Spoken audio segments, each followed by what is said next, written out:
الحمد لله نحمده ونستعينه ونستغفره ونؤمن به ونتوكل عليه ونعوذ بالله من شرور أنفسنا ومن سيئات أعمالنا من يهده الله فلا مضل له ومن يضلله فلا هادي له ونشهد أن لا إله إلا الله وحده لا شريك له ونشهد أن سيدنا ومولانا محمدا عبده ورسوله أما بعد فأعوذ بالله من الشيطان الرجيم بسم الله الرحمن الرحيم يا أيها الذين آمنوا قوا أنفسكم وأهليكم نارا وقال النبي صلى الله تعالى عليه وسلم ألا كلكم راع وكلكم مسؤول عن رعيته أو كما قال عليه الصلاة والسلام۔ معزز خواتین،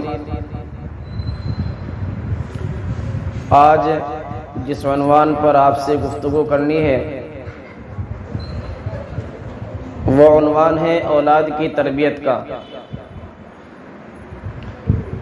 اگر ہم اپنے بچوں کی، اپنی اولاد کی دینی اور اسلامی تربیت کا حق ادا کر دیں تو اس اولاد سے آگے چل کر انتہائی یقین کے ساتھ یہ امید کی جا سکتی ہے کہ وہ بھی اولاد ہونے کا اور ماں باپ کے حقوق ادا کرنے کا حق ادا کر دیں گے۔ اولاد کی تربیت کے تعلق سے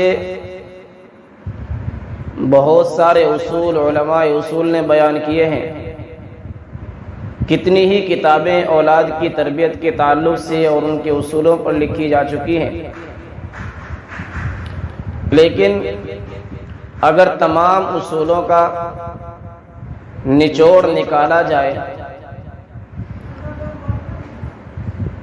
تو 3 اصول نکلتے ہیں، اور یہ 3 اصول ایسے ہیں کہ اگر ان 3 اصولوں کو ہم اپنی اولاد کے اندر اتار دیں اور انہیں ان تینوں چیزوں کا پابند کر دیں تو اللہ تعالیٰ کی ذات سے نہایت ہی قوی امید ہے کہ ان کی تعلیم و تربیت کا حق ادا ہو جائے گا۔ جن میں سے پہلی چیز یہ ہے کہ اپنی اولاد کو سچ بولنا سکھائیں۔ سچ بولنے کی عادت اگر بچے میں آ گئی تو اس کی زندگی میں جو بہاریں اور اس کی نورانیت آئے گی وہ ہم اپنی آنکھوں سے دیکھ سکتے ہیں۔ سچ کی تعریف اللہ تعالیٰ نے بھی کی ہے، یہاں تک کہ سچے لوگوں کے ساتھ بیٹھنے اٹھنے اور ان کی صحبت اختیار کرنے کا اللہ نے حکم دیا ہے۔ ارشاد باری تعالیٰ ہے یا ایھا الذین آمنوا اتقوا اللہ وکونوا مع الصادقین، کہ اے ایمان والو تقوی اختیار کرو، اللہ سے ڈرو اور سچے لوگوں کی صحبت اختیار کرو۔ اس سے معلوم ہوتا ہے کہ تقوی اگر انسان کو حاصل کرنا ہے، اگر زندگی میں وہ تقوی کی بہاریں چاہتا ہے اور اس کا حصول چاہتا ہے تو اس کے لیے ضروری ہے کہ نیک لوگوں کی، اچھے لوگوں کی صحبت اختیار کرے، سچے لوگوں کی صحبت اختیار کرے۔ سچ کی تعریف نبی کریم صلی اللہ علیہ وسلم نے بھی بہت کی ہے، یہاں تک کہ ایک موقع پر تو نبی کریم صلی اللہ علیہ وسلم نے یہاں تک کہہ دیا ان الصدق ینجی والکذب یہلک، کہ سچ انسان کو نجات دلاتا ہے اور جھوٹ انسان کو تباہ و برباد کر دیتا ہے۔ اس لیے اپنی اولاد کو سچ بولنا سکھائیں، اسے بٹھا کر یہ سمجھائیں کہ بیٹا یا بیٹی بڑی سے بڑی غلطی معاف کی جا سکتی ہے، بڑے سے بڑا نقصان نظر انداز کیا جا سکتا ہے، اس کی بھرپائی اور تلافی کی جا سکتی ہے، لیکن کبھی بھی جھوٹ مت بولنا، ہمیشہ سچ بولنا۔ تم سے کوئی غلطی ہو جائے تو اس کے اوپر بہانے نہیں بنانے، بلکہ سچ بول دینا ہے کہ ہاں یہ غلطی مجھ سے ہوئی ہے۔ اگر آپ سچ بول دو گے تو آپ کو کوئی سزا نہیں دی جائے گی، اور اگر آپ بہانے بناؤ گے تو آپ سزا کے مستحق ٹھہرو گے۔ اگر بچے کے دل و دماغ میں یہ چیز اتر جائے کہ مجھے ہر حال میں سچ ہی بولنا ہے، چاہے کسی بھی طرح کی آفت یا مصیبت یا شرمندگی کا خطرہ کیوں نہ ہو، تو انشاءاللہ اس کی بہاریں وہ اپنی زندگی میں خود دیکھے گا۔ اس کو یہ چیز سمجھا دی جائے کہ اگر جھوٹ بولنے سے تمہیں موقع پر کچھ ریلیف یا مدد مل بھی جائے، اگر موقع پر جھوٹ بول کر چھوٹا یا بڑا آپ کو کچھ سہارا مل بھی جائے اور جان بچ بھی جائے، آپ شرمندگی سے بچ بھی جاؤ، تو میرے بھائی میرے بیٹے، یہ شرمندگی تو دنیا کی ہے جو عارضی ہے، لیکن اس جھوٹ کے بولنے کی وجہ سے تجھے آخرت میں شرمندہ ہونا پڑے گا، اور یہ چیز بڑی رسوائی کی چیز ہوگی۔ اس لیے بیٹا کبھی بھی زندگی میں جھوٹ نہیں بولنا، ہمیشہ سچ ہی بولنا ہے۔ اور سچ بولنے سے اگر وقت پر تجھے کچھ شرمندگی کا سامنا بھی ہو گیا، اگر تجھے بظاہر یہ لگا کہ سچ بول کر میری عزت جا رہی ہے، میں بدنام ہو رہا ہوں یا میرا نقصان ہو رہا ہے، تو میرے بیٹے یا میری بیٹی، یہ رسوائی اور نقصان عارضی ہے جو کہ دنیا کا ہے۔ اس کے بدلے میں اللہ تعالیٰ تجھے جس انعام سے نوازے گا وہ آخرت کا انعام ہوگا، اور سچ بولنے پر اللہ تعالیٰ تجھے جنت عطا کرے گا۔ اس کے دل اور دماغ میں یہ چیز بٹھا دی جائے کہ سچ بولنے سے انعام ملتا ہے اور جھوٹ بولنے پر سزا ملتی ہے، اور سچ بولنے سے اللہ راضی ہوتا ہے اور جھوٹ بولنے سے اللہ تعالیٰ کی ناراضگی اترتی ہے۔ اس چیز کے لیے ہم یہ چیز بھی کر سکتے ہیں، اپنے بچوں کے اندر سچائی داخل کرنے کے لیے، اپنے بچوں کو ہمیشہ سچ بولنے پر ابھارنے کے لیے انہیں کبھی کبھی کسی موقع پر انعامات سے نواز دینا چاہیے۔ اس سے ان کا حوصلہ بڑھے گا کہ دیکھیے مجھے سچ بولنے پر انعام ملا ہے۔ یہ جو خوبی ہے انعام دینے والی، اس سے بچہ سچ بولنے کی صفت کو بہت اچھی طرح سے اپنے اندر اتار سکتا ہے۔ اس کی ایک مثال میں آپ حضرات کو دیتا ہوں۔ ایک بزرگ تھے، وہ ایک جگہ گئے جہاں مچھلیوں کے کرتب دکھائے جا رہے تھے۔ مچھلی ایک انتہائی بڑی چھلانگ لگایا کرتی تھی، جس کو فٹ بال کو ٹچ کرنا ہوا کرتا تھا، اور اس کے بدلے میں اسے پھر ایک مچھلی دے دی جاتی تھی۔ ہنر ہو گیا، کھیل ختم ہو گیا۔ اس کے بعد انہوں نے وہاں کے جو ٹرینر تھے یا اس کے جو ذمہ دار تھے ان سے پوچھا کہ بھائی ایک حیرانی کی چیز میں نے دیکھی ہے، وہ یہ کہ آپ نے ایک جانور کو یہ بات کیسے سمجھا دی کہ تمہیں یہ کرتب کرنا ہے؟ اس نے بہت خوبصورت جواب دیا۔ وہ جواب یہ تھا کہ شروع میں تو جب ہم اس کو آواز لگاتے تھے یا ایسا کرنے کو اکساتے تھے تو یہ سنتی نہیں تھی، لیکن جب اس نے کچھ پہلی مرتبہ اس طرح کا ہنر دکھایا اور چھلانگ لگائی تو ہم نے اس کے منہ میں ایک مچھلی ڈال دی، جس سے اس کی یہ بات سمجھ میں آ گئی کہ مجھے ایسا کرنے پر خوراک دی جائے گی اور مجھے انعام دیا جائے گا۔ لہذا اس کے بعد اس کی عادت بن گئی، اب جب بھی یہ چھلانگ لگاتی ہے ہم اس کو ایک مچھلی منہ میں ڈال دیتے ہیں۔ اس اصول پر غور کرنے کی ضرورت ہے کہ جب انعام کے ملنے کی طلب میں ایک جانور کسی کے اشاروں پر ناچ سکتا ہے، اشاروں پر چل سکتا ہے اور کرتب ہنر دکھا سکتا ہے، تربیت حاصل کر سکتا ہے، تو پھر بچے تو ہمارے انسان ہیں۔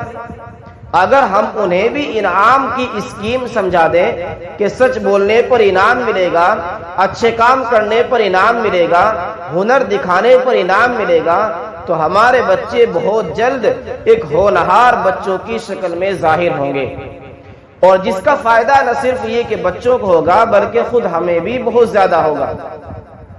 اس لیے اس ہنر کو آزمانا چاہیے، اور سچ بولنے پر، اچھے کام کرنے پر اپنے بچوں کی تعریف بھی کرنی چاہیے۔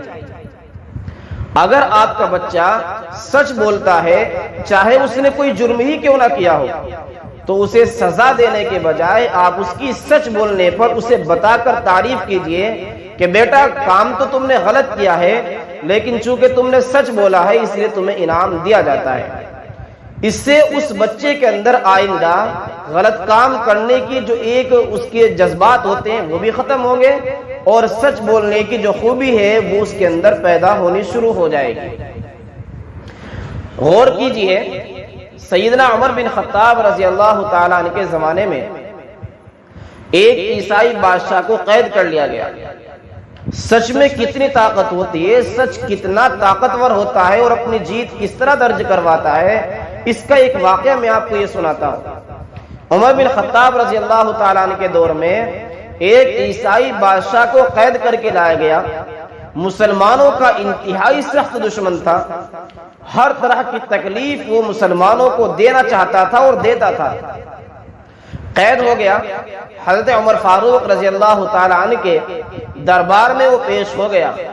ہر طرف سے یہی صدائیں، یہی آوازیں تھی کہ اس کو قتل کر دینا چاہیے، اس کو ختم کر دینا چاہیے، یہ مسلمانوں کا اتنا بڑا دشمن ہے۔ چنانچہ حضرت عمر بن خطاب رضی اللہ تعالیٰ عنہ نے جلاد کو حکم دیا کہ اس کا سر اڑا دیجیے۔ جلاد سر اڑانے کے لیے تیار تھا، اچانک اس بادشاہ کے ذہن میں ایک بہانہ اور حیلہ سوجا اور اس نے یہ چال چلی کہ مسلمانوں کی رحم دلی، ان کی دریا دلی، ان کی شفقت بہت مشہور ہے، کیا میرے مرنے سے پہلے، مجھے سزا ملنے سے پہلے میری آخری کوئی خواہش پوری کی جا سکتی ہے؟ عمر بن خطاب رضی اللہ تعالیٰ نے کہا کہ کہو کیا چاہتے ہو؟ کہا کہ میں مرنے سے پہلے ایک گلاس یا کٹورا پانی چاہتا ہوں۔ عمر بن خطاب رضی اللہ تعالیٰ عنہ نے حکم دیا اور اس کو پانی دے دیا گیا۔ اس بادشاہ نے کچھ پانی پیا اور اس کے بعد رک گیا۔ عمر بن خطاب رضی اللہ تعالیٰ نے پوچھا کہ کیا بات ہے، کیوں رک گئے ہو؟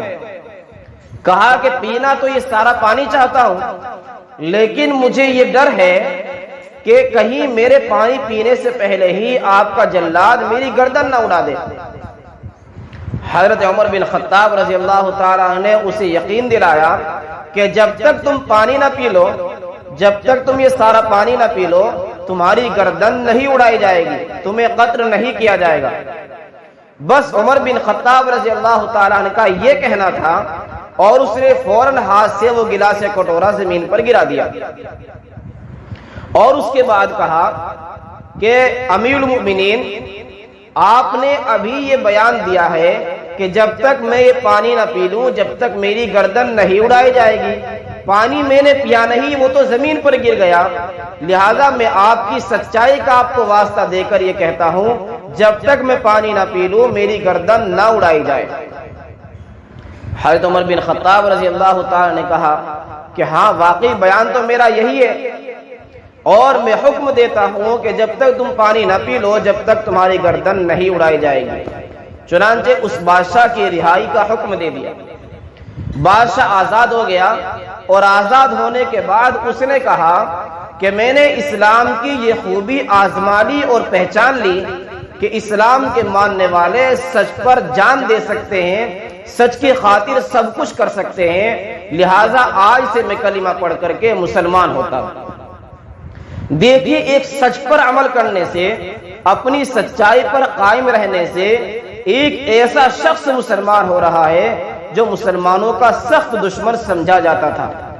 اس کے بعد چونکہ بادشاہ تھا، بڑا ذہین تھا، حضرت عمر بن خطاب رضی اللہ تعالیٰ عنہ خلافت کے اور حکومت کے معاملات میں اس سے مشورے کیا کرتے تھے۔ اب یہ جو سخت دشمن تھا اسلام کا سپاہی بن گیا۔ کس چیز کی وجہ سے؟ سچائی پر عمل کرتا ہوا ایک مسلمان کو دیکھنے کی وجہ سے۔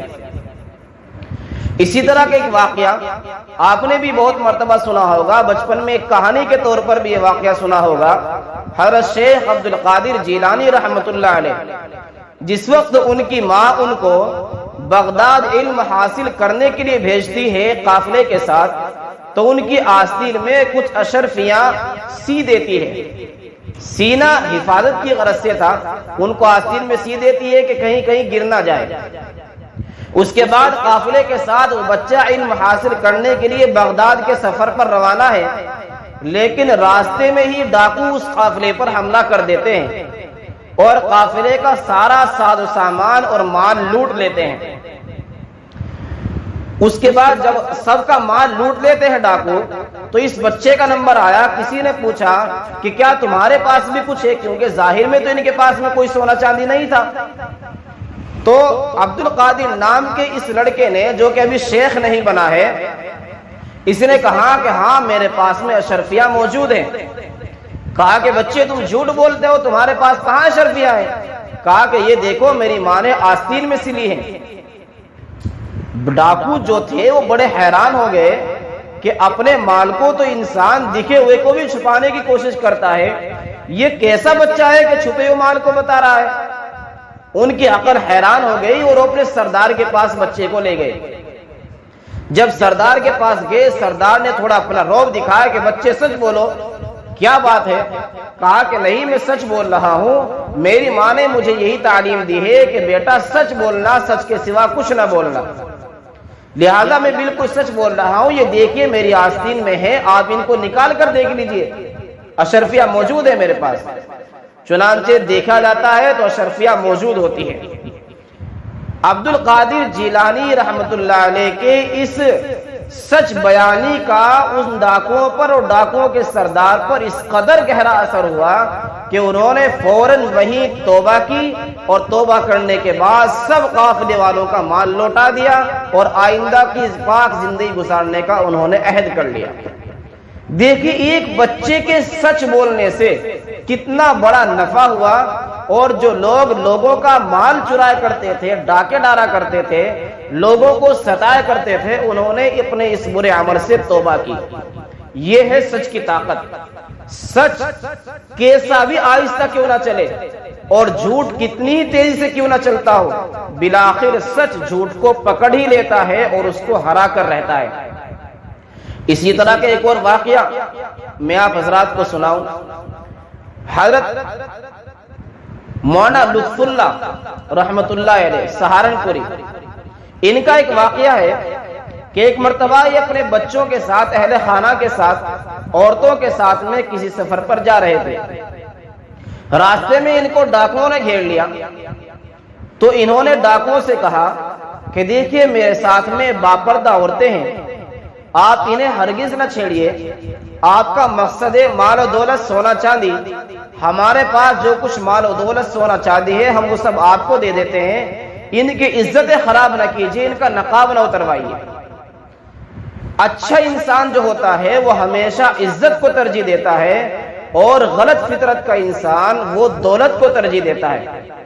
انہوں نے اسی چیز کو، چونکہ اللہ کے ولی تھے، اللہ کے نیک بندے تھے، انہوں نے عزت کا انتخاب کیا کہ عزت بچا لی جائے، مال جائے تو جائے۔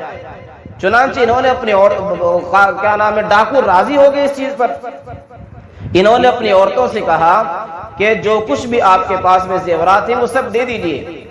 چنانچہ ساری عورتوں نے اپنا اپنا زیور اتار کر کے دے دیا اور ایک رومال میں باندھ کر اس کو دے دیا۔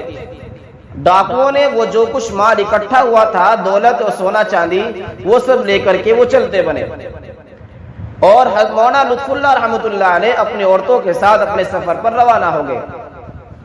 جس بگی میں وہ سفر کر رہے تھے، اس بگی کے چلانے والے کی نظر آپ کی ایک چھوٹی بچی پر پڑی، جس کی چھوٹی انگلی میں ایک چھوٹی سی انگوٹھی موجود تھی۔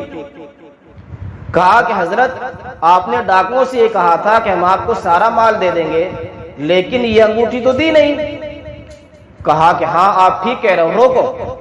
فوراً رکوایا اور اس کے بعد بچی کی انگلی سے وہ چھوٹی سی انگوٹھی نکالی اور پیچھا کیا ان چوروں کا۔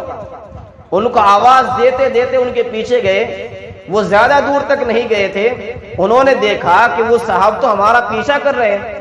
آپس میں ان میں چرچا شروع ہو گئی کہ پتہ نہیں کیا بات ہے۔ پھر کہنے لگے کوئی بات نہیں، یہ ایک دو ہی تو ہیں، ہم ان کو دیکھ لیں گے، ہم زیادہ ہیں تعداد میں۔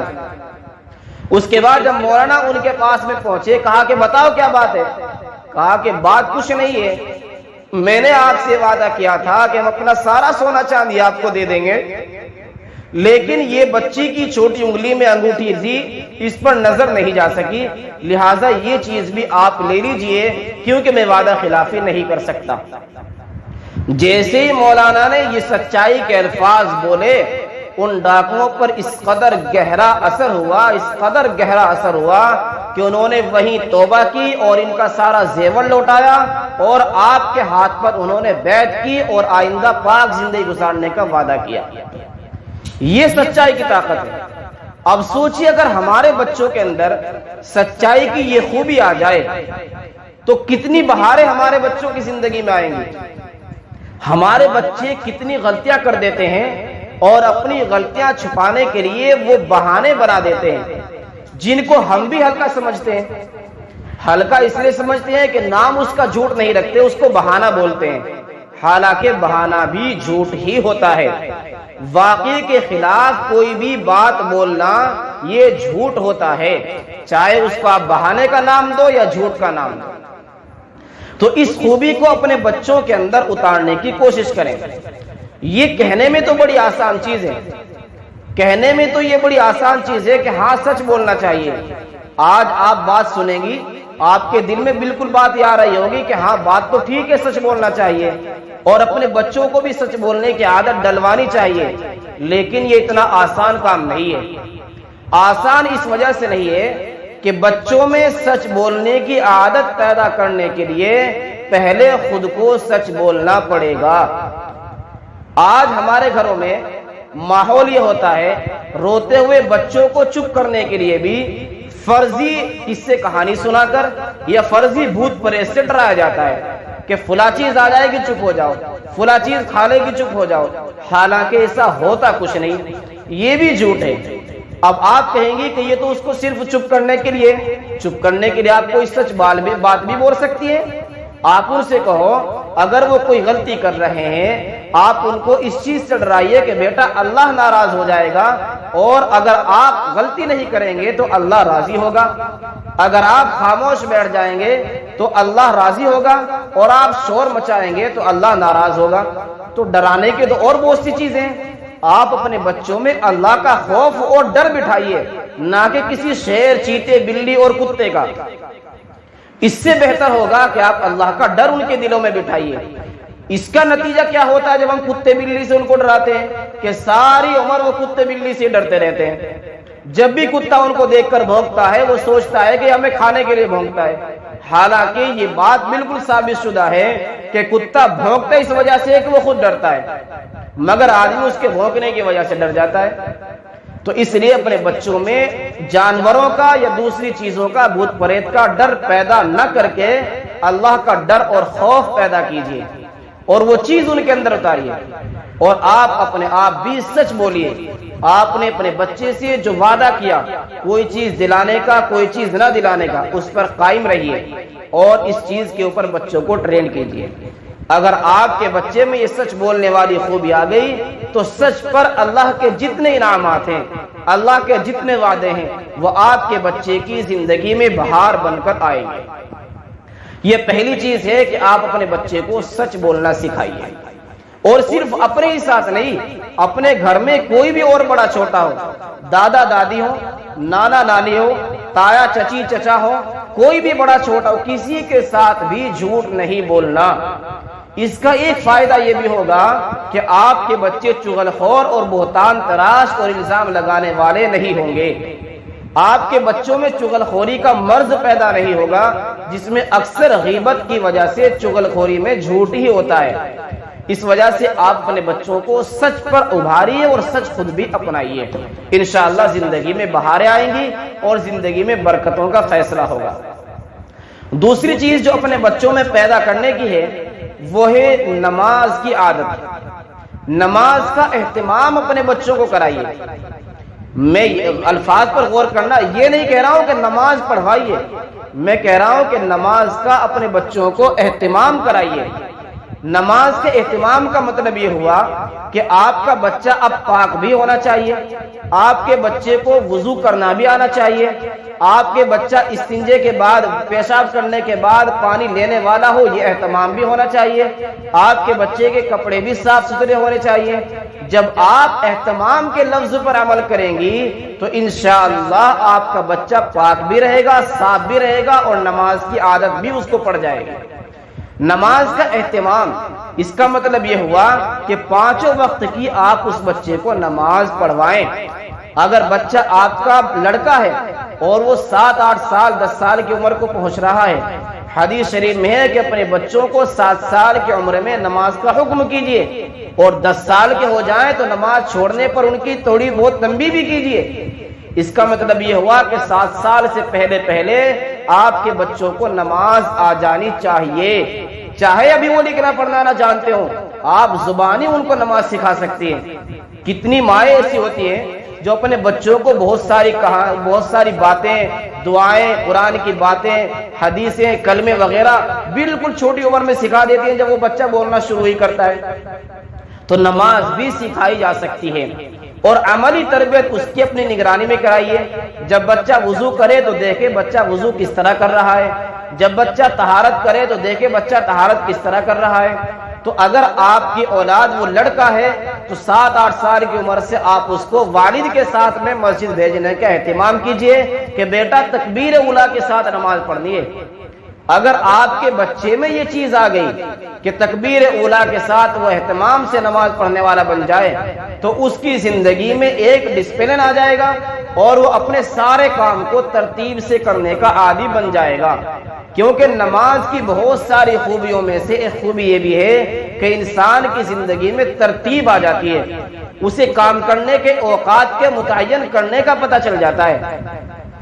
اور اگر آپ کی وہ بچی ہے، اگر آپ کی اولاد بچی ہے تو اس کو اپنے ساتھ نماز پڑھائیے، اپنے ساتھ اس کا وضو کرائیے، اور جس طرح آپ نماز پڑھتی ہیں اس طرح نماز پڑھنے کی اسے عادت ڈلوائیے، اور 5 وقت کی نماز آپ بھی پابندی سے ادا کیجئے۔ اگر آپ کے بچے نے نماز کی پابندی شروع کر دی، لڑکا ہو یا لڑکی، تو پھر دیکھنا اس کی زندگی میں بہاریں کتنی آتی ہیں۔ ہم رات دن اپنے بچوں کے لیے محنت کرتے ہیں کہ بچے کو روزی کی تنگی نہ ہو جائے، کھانے پینے کی تنگی نہ ہو جائے، کمائی کا کوئی اس کو جو پریشانی کا سامنا نہ ہو، لیکن ہم یہ نہیں سوچتے کہ نماز کی جو شخص پابندی کرتا ہے تو نماز کی پابندی کرنے والے شخص کی روزی میں برکت ہوتی ہے، ایمان کا نور اس کے چہرے پر جگمگاتا ہے، اور بے شمار فائدے نماز کے ہیں۔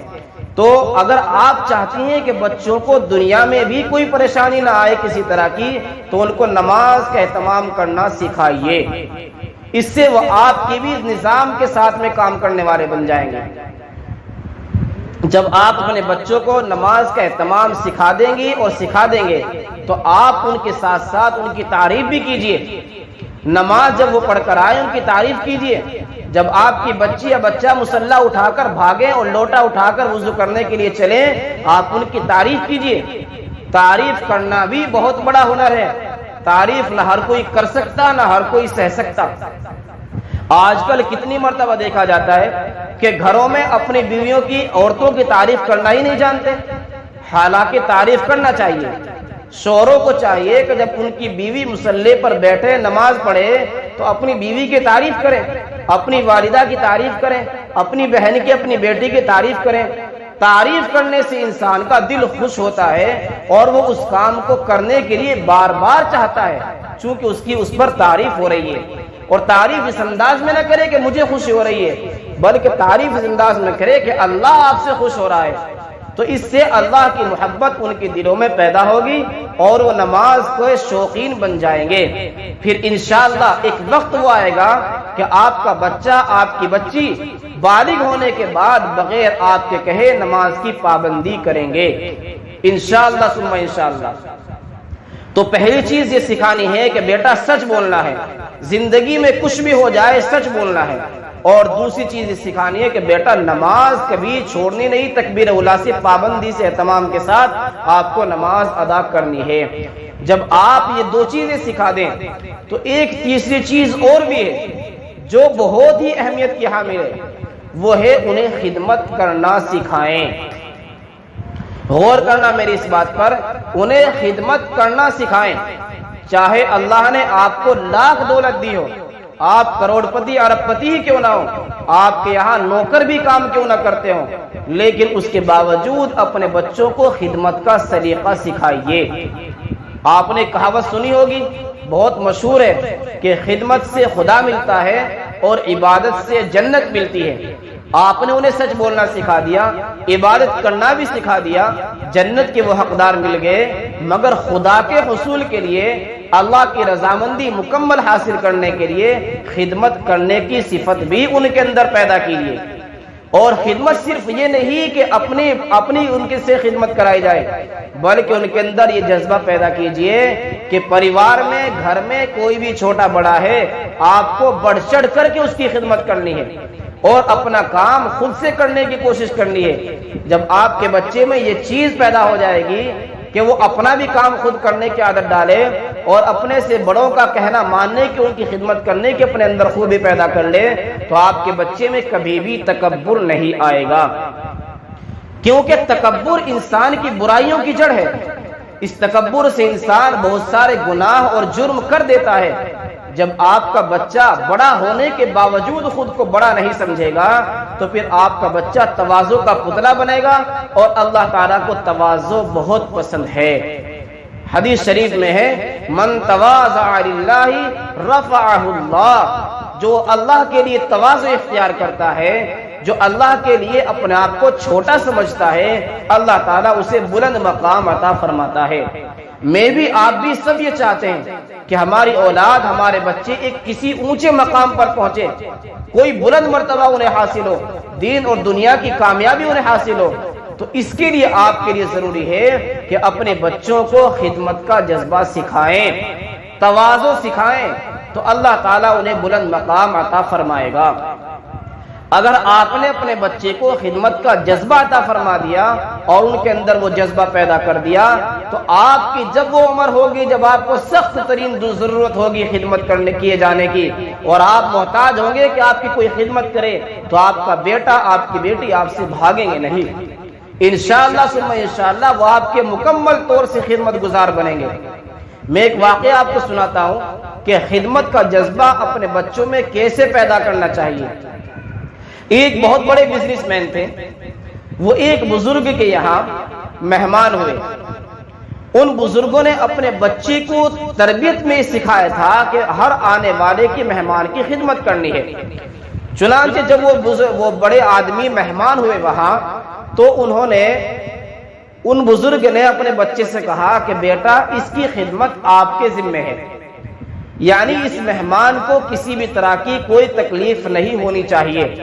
بیٹے نے کہا بالکل، بہت اچھی بات ہے۔ چنانچہ بیٹے نے ان مہمان کی خدمت شروع کر دی، کھانے کے وقت پر کھانا، ناشتے کے وقت پر ناشتہ، اور کہیں لوٹا پانی کی ضرورت ہے لوٹا پانی، اور اس کے بعد مصلے کی ضرورت ہے مصلہ، یعنی غرض ہر خدمت کے لیے اس بندے کے تقاضے سے پہلے وہ بچہ حاضر، جس خدمت کی بھی انہیں ضرورت ہوئی اس سے پہلے بچہ اس خدمت کے لیے حاضر۔ 2-3 دن مہمان رہا، اس کے بعد ان مہمان نے سوچا کہ کیوں نہ اس بچے سے پوچھا جائے۔ دل میں انگڑائیاں موج لینے لگی کہ کاش میرے بچے بھی اسی خدمت کا جذبہ رکھتے اور میرے بچے بھی ایسے ہونہار ہوتے کہ وہ ہماری بھاگ بھاگ کر اس طرح خدمت کیا کرتے ہیں جس طرح یہ میری کر رہا ہے۔ تو انہوں نے دل میں ٹھانا کہ اس بچے سے روک کر کے یہ پوچھوں گا کہ بیٹا، تمہیں یہ چیزیں کس نے سکھائی ہے۔ عبرت کا مقام آ رہا ہے آگے سوچنا کہ کیسے بچوں کی تربیت کی جاتی ہے۔ چنانچہ اگلے دن صبح کو وہ بچہ ناشتہ لے کر آیا، ناشتہ لا کر رکھا اور رکھ کر جانے لگا۔ جیسے جانے لگا، اس مہمان نے اس بچے کو روکا کہ بیٹا ادھر سنو اور یہ بتاؤ کہ آپ ہی سب سے بڑے ہیں۔ غور کرنا میرے الفاظ پر، بچے سے پوچھا کہ آپ ہی سب سے بڑے ہیں۔ مہمان کا مقصد یہ تھا کہ کیا آپ بہن بھائیوں میں سب سے بڑے ہیں، لیکن انہوں نے یہ نہیں کہا، بس انہوں نے الفاظ جلدی میں یہ کہہ دیے کیا آپ سب سے بڑے ہیں۔ بچے کا جواب سنیے، کیسی اس کے ماں باپ نے اس کی تربیت کی ہوگی اور اس مہمان کا اس بچے سے دل کتنا خوش ہوتا ہے۔ بچے نے اتنے خوبصورت الفاظ میں جواب دیا، کہا کہ سچائی تو یہ ہے کہ بڑا، سب سے بڑا صرف اللہ ہے۔ وہ بچہ کہہ سکتا تھا ہاں میں ہوں، مطلب وہ بچہ بھی سمجھ رہا تھا، اور کہنے والے نے پوچھنا بھی کہنے والا یہی چاہتا تھا کہ آپ کیا بہن بھائیوں میں سب سے بڑے ہیں؟ لیکن بچے نے سوچا کہ الفاظ درست نہیں ہے، کہا کہ سب سچائی یہ ہے کہ سب سے بڑا تو اللہ ہے، البتہ بہن بھائیوں میں عمر سب سے زیادہ میری ہے۔ واہ کیا خوبصورت الفاظ اس بچے کے ہیں۔ وہ مہمان بڑا حیران اور اپنے بچوں کے بارے میں وہ سوچنے لگا کاش میرے بچوں کی بھی اس طرح تربیت ہو اور میرے بچے بھی اتنے پاکیزہ اخلاق کے حامل بن جائیں۔ اس لیے عزیز خواتین، یہ بہت ضروری ہے کہ اپنے بچوں کے اندر یہ چیزیں ہم پیدا کریں۔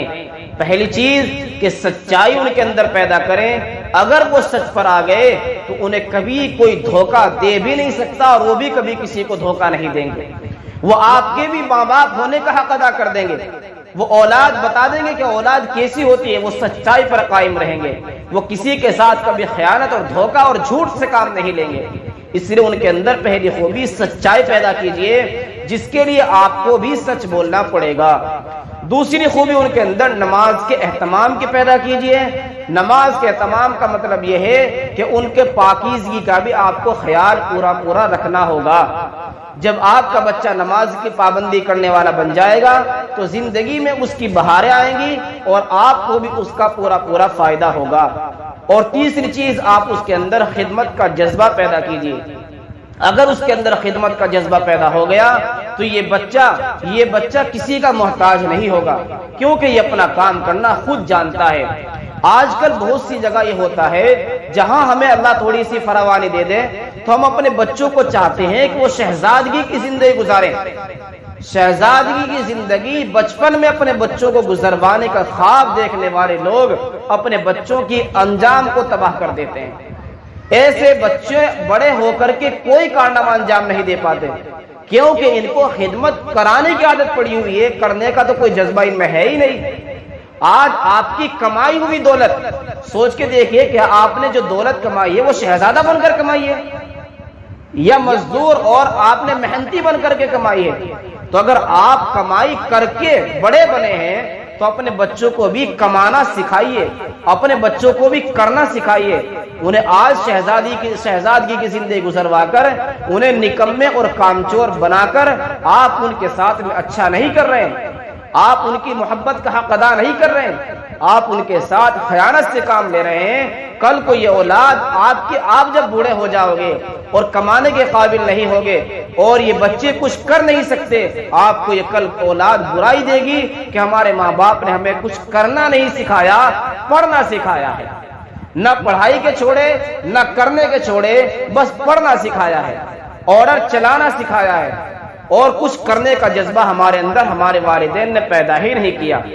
اس لیے میری آپ سبھی حضرات سے گزارش ہے، اللہ تعالیٰ مجھے بھی اس بات پر عمل کی توفیق دے اور آپ سب کو بھی عمل کی توفیق دے کہ اپنے بچوں کے اندر یہ تین چیزیں پیدا کر دو۔ نمبر 1 سچائی، نمبر 2 نماز کا اہتمام، اور نمبر 3 خدمت کا جذبہ۔